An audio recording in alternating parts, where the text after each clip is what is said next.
Dave O'Connor. My name is Dave O'Connor. If you don't mind, I'm going to sit and make my remarks. The reason I'm here tonight is after 6+ years on the school board, I was extremely upset, disappointed, angry, frustrated, go on and on and on, of the most recent Chatham Press article addressing consolidation. And I spoke to the staff of the paper, but I also wanted to address the board. The whole debate over consolidation and capital project and repurposing of the middle school building, I think, is a very complex topic, and it's one where reasonable people can disagree. However, I think there's been a lack of civility that has occurred in this, a lot of accusations being made that are unfounded, and go over the top, and set a poor example for the students that we said we want to educate. So I just want to address consolidation, because what I found is, as we then incorporate capital project and repurposing, it gets the community confused, it's too complex, and too many people will latch on to an item here, item there. So I'd like to just talk briefly about consolidation. The reason consolidation was so important was it was an opportunity for this district to get ahead of the financial crisis we're facing. It was an opportunity to save roughly $680,000 of infrastructure costs that instead could be dedicated toward maintaining or even improving the education program. And it would help us avoid a situation where we kick the can because there was no immediate crisis, instead it would be a looming crisis. And where then the community would say, you all should have known this was coming and done something sooner. So the board was quite proactive in addressing this topic. The consultant report and superintendent reported to the board more than once that we could consolidate in the two buildings as they are. It might not be ideal, but it could be done. Because if it couldn't be done, the board would have voted and brought before the public a capital project first before consolidation. But because we could go into two buildings, we didn't need a capital project, then we could move ourselves on voting for consolidation, and then if some capital project made sense, bring that to the public later. $680,000 was referred to in the article as a rounding error. And that is just disingenuous and a lie to the public. We have used for planning purposes $200,000 as 1% tax levy. So this is greater than 3% tax levy. And anybody on the board and most knowledgeable people in the community realize that with the Cuomo New York State tax cap, that 1%, 2%, 3% tax levy is a big deal. So saving that money was very important to the taxpayers of the district, to the finances of the district, and to the opportunity to work some money out of infrastructure and excess staffing costs and keep it with the kids, the programs, the education program. The study that was done by a very competent, very good, very honest group of professionals. And they have been denigrated and knocked down and criticized by members of the community, where I perceive the community has accepted that we hired a bunch of yahoos to present this. The people that put together that study on consolidation were very professional and very knowledgeable in the consolidation. Did they go into extraordinary detail in every single aspect? No. because were we willing to pay for that? They instead gave a very nice, detailed and overview validation of what Cheryl thought was going to be the case, that we could consolidate. I find it offensive the way they have been attacked.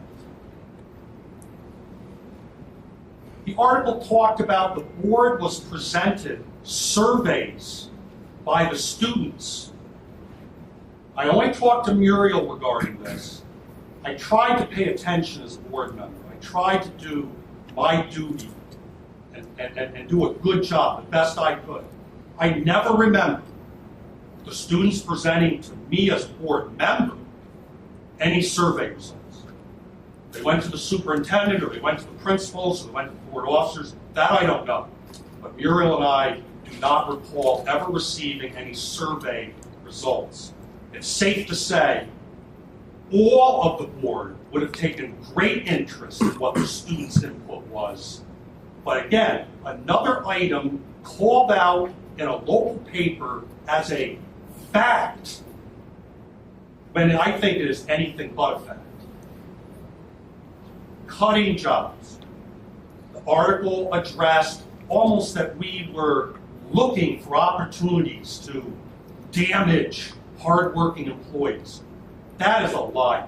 Look at the facts of how this district and this board has handled personnel issues regarding pay and benefits for at least the 6 years I was on the board. When we went to One Bell, when almost any other district in the state would have cut benefits to those drivers that were going down 4 hours, we stood behind our employees, we gave them the full benefits. We have always done the right thing for our employees. And in any case where we need to make cuts, we try to do it through early retirement incentives to try and maintain faith and good relations with our very, very fine professionals that work for us. But if we can't afford the infrastructure, we're just being dishonest with the public with having excess people on payroll. If we can't afford it, we can't afford it. The biggest problem, the most hurtful item, is the allegations the board doesn't care about safety of the students. That is absolutely a lie. And what I find shocking is the omission, article after article after article, to cite when Anne Marie and John and Kristen all spoke in the auditorium to the full public about what their concerns were, and if we could or could not safely integrate into two buildings, and what their concerns were. All three of them supported consolidation. They talked to the issues that would be a challenge. We listened intently, but we have had the deck plate people tell the board and tell the public that this can be safely done. We've gone through the, if you read in the article, it's that every guy and gal are making out every minute of the day in the high school. And we addressed that issue, and it is a lie. But things are being thrown out to the public as facts. And I don't know what your answer is, but there has to be an effective way of the school board, the elected members of the community, to counterpoint some of this. Because not raising these issues, not addressing them, I think is interpreted by the public as you're not arguing. The other item is, with regards to the kids, I have so much faith in our students treating their fellow students well. We learned this through One Bell. How many times did we hear about what a travesty that would be, putting kindergartners with older kids on the bus? And I do not recall a single instance coming before the school board on a student infraction regarding students. Maybe an employee, but no students. I mean, our kids do a great job. The people that put that article out know that Chatham had K through 12 in one building for years and years and years. When I was in 6th grade, I was at the middle school, and I was in the same building at the same time as all the middle school and high school students. And you know what? There weren't excessive teenage pregnancies and 6th graders making out with 11th graders. But if you read the articles today, it is presenting it as a foregone fact when I think it's just fiction. And we address this in public. We talk exhaustively over this. But it's been so long, the community has forgotten. But you've got to find a way of carrying this forward. The consolidation decision, for all the mistakes New York State makes, here's one where they did the right thing. This does not require a community vote.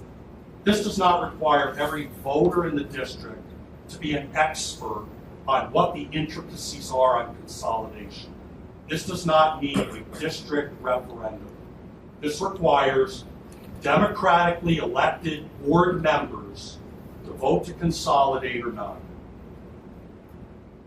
I urge you to follow through with what the board decision was many, many months ago, and as expeditiously as possible, as safely as possible, consolidate while you work through your capital project and your repurposing plans.